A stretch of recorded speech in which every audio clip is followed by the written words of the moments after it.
नमो नमः मित्रों, प्रिय संस्कृत से चैनल में आप सभी का हार्दिक स्वागत एवं अभिनंदन है। आशा करती हूँ कि आप सभी स्वस्थ होंगे, मस्त होंगे और अपनी तैयारी में व्यस्त होंगे। जैसा कि आप लोगों को विदित है कि यहाँ सीटेड सेकंड लैंग्वेज के रूप में जिन अभ्यर्थियों ने संस्कृत भाषा को चुना है और उनमें जो प्रश्न बनते हैं, जिस प्रकार से प्रश्न बनते हैं, उन प्रश्नों की श्रृंखला लेकर डेली उपस्थित होती हूँ। उसी श्रृंखला की कड़ी में आज 11वां प्रैक्टिस सेट है। चलिए इनको हल करते हैं और देखते हैं हमारा स्कोर क्या रहता है। आज जो प्रश्न है वो उपसर्ग प्रत्यय इत्यादि से हैं। इससे पहले भी जो वीडियो उपलब्ध कराया था उसमें भी उपसर्ग और विशेषण विशेष से संबंधित प्रश्न रखे गए थे। तो चलिए 10-10 प्रश्न, 15-15 प्रश्न जैसे उपसर्ग प्रत्यय संधि इत्यादि से ऐसे मैंने सोचा है कि वो देंगे। तो अभी आज उपसर्ग से संबंधित प्रश्न हैं, जो भी 10-15 प्रश्न हम लोग हल करेंगे। चलिए सीधे प्रश्न पर आते हैं। प्रश्न संख्या 91। उपसर्गः अस्ति आवो आपो आवो उत। कहने का मतलब ये है कि उपसर्ग है, इनमें से क्या एक ऐसा है जो उपसर्ग है, बाकी उपसर्ग नहीं है। क्या अ उपसर्ग है, अप उपसर्ग है, अ उपसर्ग है, उप उपसर्ग है।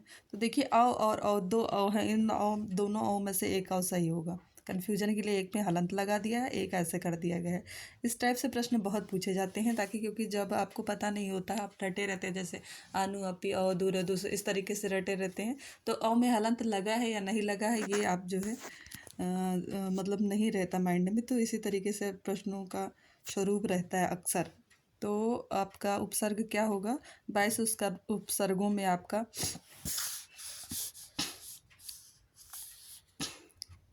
अ आपका उपसर्ग है। ये अ होता है, अ में हलंत नहीं होता है, इसलिए ये वाला गलत हो जाएगा। अच्छा, रटे रहेंगे तो कई बार जो है आप सी और ए में कंफ्यूज रहेंगे, और होता क्या है अक्सर इस टाइप के एग्जाम में कि आप गलत वाले की तरफ ही ज़्यादा भागते हो, सी ही बहुत लोग लगाएंगे, लेकिन सी गलत है, क्योंकि अ में जो है नीचे हलंत नहीं लगा होता, डायरेक्ट अ रहता है। चलिए अगला प्रश्न देखते हैं। प्रश्न संख्या 92। प्रश्न संख्या 92 कह रहा है अनूद्य अत्र कहा उपसर्ग। अनूद्य एक शब्द है, अनूद्य, इसमें कौन सा उपसर्ग लगा है? अनु उपसर्ग लगा, अनु उपसर्ग लगा, अनु उपसर्ग लगा है, अनि उपसर्ग या अन उपसर्ग लगा है। तो अनु कोई उपसर्ग नहीं होता है, पहली चीज। और अनि भी कोई 22 उपसर्गों में उपसर्ग नहीं है। ठीक है, अन ये भी उपसर्ग नहीं। अनु जो है आपका ये उपसर्ग होगा। अनु में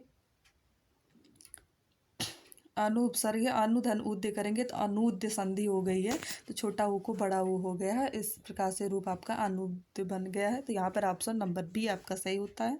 चलिए अगले प्रश्न पर आते हैं। प्रश्न संख्या 93।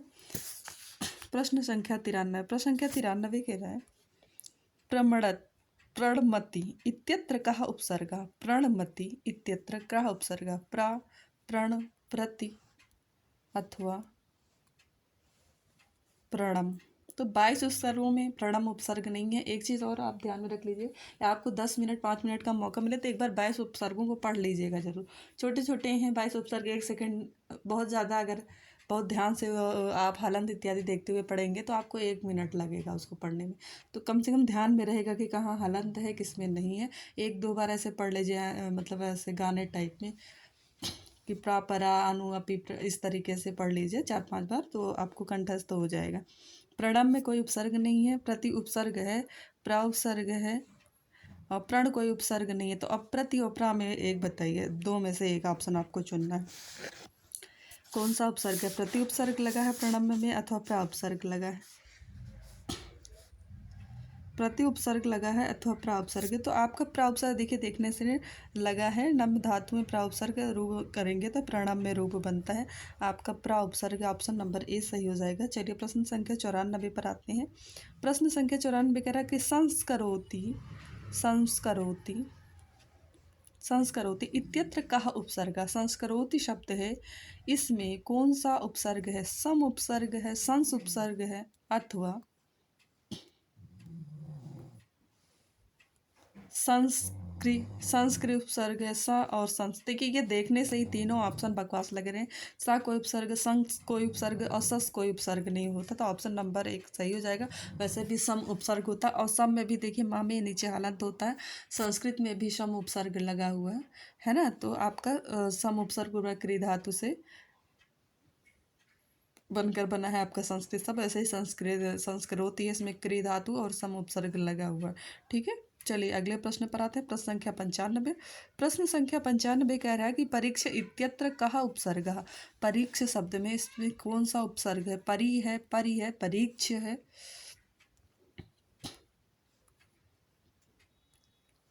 परीक्ष है अथवा परीक्ष है अथवा सबसे लास्ट वाले में देखिए, लास्ट वाला इसको छोटा करना पड़ेगा। परीक्ष के बाद एक मिनट छोटा, परिच, परिच, इनमें से कौन सा उपसर्ग है? परी, परी, परीक्ष या परी? तो देखिए परी बड़ी की मात्रा कोई उपसर्ग नहीं 22 उपसर्गों में। परि इसको छोड़ देते हैं। बी ऑप्शन परीक्ष, परीक्ष भी कोई उपसर्ग नहीं, और परीक्ष ये भी कोई उपसर्ग नहीं। तो आपका कौन सा ऑप्शन बच रहा है? ऑप्शन नंबर बी बच रहा है। परि उपसर्ग है 22 उपसर्गों में, तो इसमें परीक्ष में बड़ी, भले ही बड़ी ई दिख रही है आगे, लेकिन ये संधि इत्यादि कार्य होकर बड़ी हो गई है, बल्कि यहाँ पे छोटी ई रहेगा परी में, तो परि उपसर्ग जुड़ करके परीक्ष शब्द बना है। चलिए प्रश्न संख्या 96 पर आते हैं। प्रश्न संख्या 96, प्रश्न संख्या 96 कह रहा है कि उपेत्य इत्यत्र कहा उपसर्ग। उपेत्य इत्यत्र कहा उपसर्ग। उप है, उपे है, उपेत है, उप उपसर्ग है। कौन सा उपसर्ग है?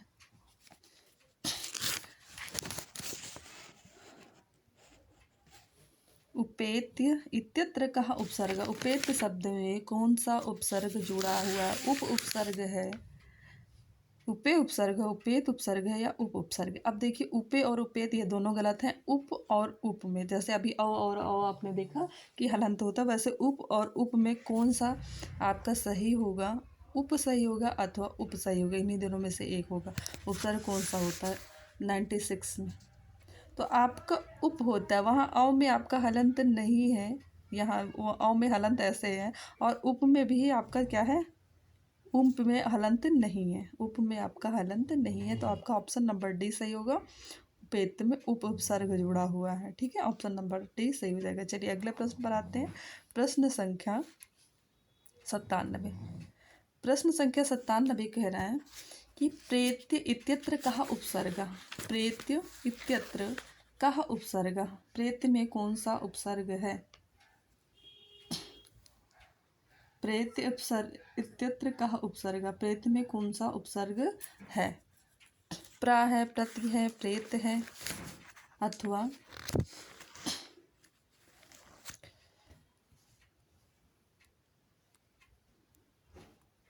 प्रेत है, अथवा प्रे है। तो आप अभी देखिए कि प्रा और प्रति के दोनों उपसर्ग हैं। प्रेत कोई उपसर्ग नहीं, प्रे भी उपसर्ग नहीं है। अब बताइए प्रा उपसर्ग जुड़ा है अथवा प्रति उपसर्ग जुड़ा है? प्रेत में कौन सा उपसर्ग जुड़ा हुआ है? प्रेत में प्रा उपसर्ग है अथवा प्रति उपसर्ग, क्योंकि ये दोनों उपसर्ग हैं, और प्रा देखिए इसमें आगे आपको दिख ही रहा है। तो यहाँ आप बताइए कि यहाँ पर कौन सा उपसर्ग सही होगा? तो प्रेत में आपका प्रा उपसर्ग सही होगा। कौन सा उपसर्ग जुड़ा है? प्रा, प्रति उपसर्ग नहीं जुड़ा हुआ। चलिए प्रश्न संख्या 98 पर आते हैं। प्रश्न संख्या 98 कह रहा है कि परस्त मार्ग इत्यस्त्र का इत्यस्य विग्रह वाक्य का। प्रशस्त मार्ग, प्रयत्न नहीं, प्रशस्त मार्ग इत्यस्य विग्रह वाक्य का, इसका विग्रह वाक्य क्या होगा? प्रशस्ता मार्ग, प्रशस्ता इव मार्ग, अथवा प्रशस्त मार्गम, या प्रशस्तयः मार्ग। प्रशस्त मार्ग एक समासिक पद है, और उसका अगर हम समास विग्रह करेंगे तो क्या रूप बनेगा? प्रशस्ता मार्ग, प्रशस्ता इव मार्ग, प्रशस्ता मार्गम, अथवा प्रशस्तयः मार्ग। कौन सा रूप बनेगा इसमें? प्रश्न संख्या 98। प्रश्न संख्या 98 में प्रशस्त मार्ग इस समासिक पद का विग्रह होगा प्रशस्त मार्ग, यानी मार्ग प्रशस्त करना, प्रशस्त मार्ग आपका होगा। चलिए प्रश्न संख्या 99 पर आते हैं। प्रश्न संख्या 99 कह रहा है कि जल कल्याण कर्मसु इत्यस्य विग्रह वाक्य का। जल कल्याण कर्मसु, जल कल्याण कर्म में इसका विग्रह करने पर क्या बनेगा? क्या शुद्ध रूप होगा? जल कल्याणस्य कर्मसु, अथवा जल कल्याणाय कर्मसु, जल कल्याणम कर्मसु, अथवा जल कल्याणात् कर्मसु। इसमें कौन सा आपका सही होगा? ऑप्शन नंबर ए सही होगा, अथवा बी, सी, अथवा डी। जन कल्याणसु कर्मसु, जन कल्याणाय कर्मसु, जन कल्याणम कर्मसु अथवा जन कल्याणात कर्मसु। 99 का आपका क्या सही होगा? तो यहाँ पर देखिए जल कल्याण कर्मसु, तो जल कल्याण के लिए कर्म है ना, तो यहाँ कल्याणाय के लिए के जब अर्थ आता है तो ना चतुर्थी विभक्ति होती है, तो ऑप्शन नंबर आपका बी सही हो जाएगा। जल कल्याणाय कर्मसु क्या होगा? जल कल्याणाय कर्मसु। चलिए प्रश्न संख्या 100 पर आते हैं, प्रश्न संख्या 100 पर आते हैं। और अभी तक 100 प्रश्न आपको व्याकरण के हम दे चुके हैं और आज 117 तक लगभग प्रश्न आपको उपलब्ध हो जाएगा। चक्षुरहीन इत्यस्य विग्रह कहा। चक्षुरहीन, चक्षुषाहीन, चक्षुषाहीन, चक्षुभ्याम चक्षुहीन। चक्षुहीन इत्यस्य विग्रह शब्द का, चक्षुहीन शब्द का समासिक विग्रह करेंगे तो इसका क्या रूप शुद्ध होगा? तो इसका जो आपका रूप शुद्ध होगा वो होगा चक्षुभ्याम हीना। चक्षुभ्याम हीना। भ्याम भ्याम आपका, क्योंकि आंखें दो होती हैं ना, नेत्र दो होते हैं, चक्षुओं से हीन है तो दो नेत्र होते हैं, तो यहाँ पर से षष्ठी विभक्ति का आपका चिन्ह है तो चक्षुभ्याम हीना होगा आपका। ठीक है, तो यहाँ पर क्या होगा? चक्षुभ्याम हीना यानी कि नेत्रों से हीन। चलिए अगला प्रश्न देखते हैं। प्रश्न संख्या 101 देवाधिपति इत्यस्य विग्रह का। देवाधिपति इत्यस्य विग्रह का, देव के अधिपति, इसका विग्रह करने पर क्या रूप होगा? देवाय अधिपति, देवाभ्याम अधिपति, देवात अधिपति, देवानाम अधिपति। 101 का आपका क्या ऑप्शन सही होगा? तो आपका देखिए देवा नाम अधिपति देवताओं के अधिपति हैं, तो यहाँ पे सबसे पहले बहुवचन लगेगा। भ्याम में देखिए दो वचन है और देवाय में एक वचन है, तो अगर वचन के हिसाब से भी चलेंगे तो ऑप्शन नंबर ए में देखिए देवाय एक वचन है, देवाभ्याम इसमें दो वचन है, देवात में एक वचन है, देवाभ्याम में आपका बहुवचन है। और षष्ठी का देवा नाम में जो है षष्ठी का बहुवचन लगा हुआ है, तो देवों के अधिपति जो हैं और के का जो चिन्ह होता है वो षष्ठी विभक्ति का होता है, तो देवा नाम अधिपति आपका ऑप्शन नंबर डी सही हो जाएगा। चलिए प्रश्न संख्या 102 पर आते हैं। प्रश्न संख्या 102 कह रहा है कि गुरु वचनम इत्यस्य विग्रह वाक्य का। गुरु वचनम, इसका विग्रह गुरु का वचन। पहले यह देखिए गुरुवे वचनम, गुरुम वचनम, गुरुणा वचनम, गुरोह वचनम। तो गुरोह गुरु षष्ठी और सप्तमी में बनता है, गुरोह गुरु गुरु पंचमी और षष्ठी में बनता है ना, गुरु गुरु गुरु हे गुरु। तो आपका यहाँ पर क्या सही होगा? गुरु के वचन, गुरु का वचन। 102 का ऑप्शन नंबर डी आपका सही हो जाएगा, गुरु। देखिए हमने कहा था गुरु गुरु होता है, तो ऑप्शन नंबर डी सही हो जाएगा, गुरु वचनम यानी गुरु के वचन, गुरु का वचन। और यहाँ षष्ठी विभक्ति का आपका एक वचन गुरु में रूप बनेगा। चलिए प्रश्न संख्या 103 पर आते हैं। प्रश्न संख्या 103 कह रहा है कि श्री कृष्ण महायोगी आसीत इत्यस्य विग्रह वाक्य कहा। इसका विग्रह, ये किसका विग्रह वाक्य है? ये जो है श्री कृष्ण महायोगी आसीत, श्री कृष्ण महायोगी हैं, इसका विग्रह वाक्य क्या है? महत योगी, महान योगी, महान योगी यस्य सः महत योगम करोति, महत योगी, महान योगी, महान योगी यस्य सः, अथवा महत योगम करोति। समासिक विग्रह इसका क्या होगा? देखिए श्री कृष्ण महायोगी आसीत, श्री कृष्ण महायोगी थे, तो श्री कृष्ण के बारे में खुद ही बता रहा है, तो यश सा तो होगा नहीं, तीसरे को तो इंगित नहीं कर रहा है। ये भी आपको महान योगी योगिम करोति, इसमें करने का कोई बात ही नहीं कहा गया। महत योगी और महान योगी में कंफ्यूज होगा, तो महत नहीं, आपका महत शब्द नहीं, यहाँ पे महायोगी, महान योगी आपका ऑप्शन नंबर बी सही हो जाएगा। चलिए प्रश्न संख्या 104 पर आते हैं। एकः दानवीरः महीपालः अभवत्। एका दानवीरः महीपालः अभवत्, एक दानवीर महीपाल हुआ। अभवत् मतलब हुआ था, लंग लकार है आपका, लंग लकार भविष्य भूतकाल के लिए होता है, तो लंग लकार है हुआ था। इत्यस्य विग्रह वाक्यः कः, इसका विग्रह वाक्य क्या है? मही पाल्यति इति, मही पालनम करोति, मही पालम करोति यः सः, मही पालयामि। एक दानवीरा महिपाल अभवत, एक दानवीर महापाल था।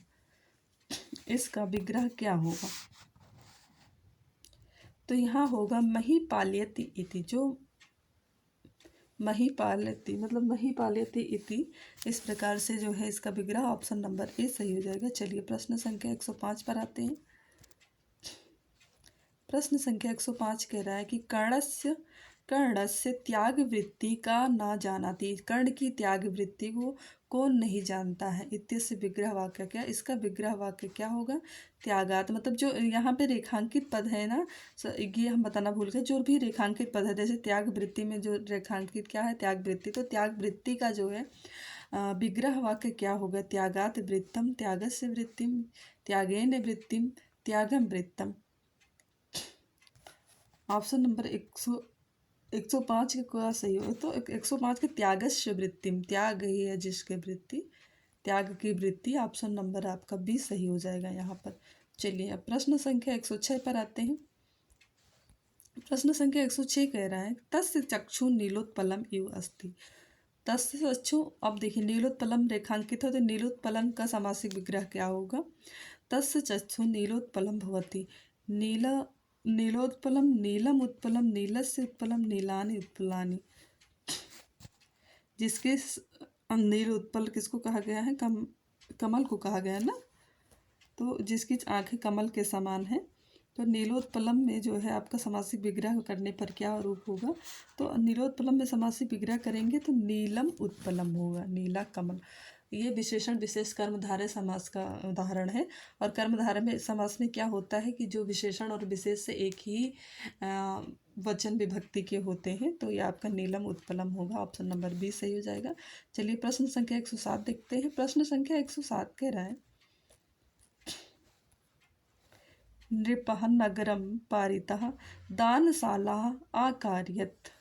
नृपः नगरं परितः दानशाला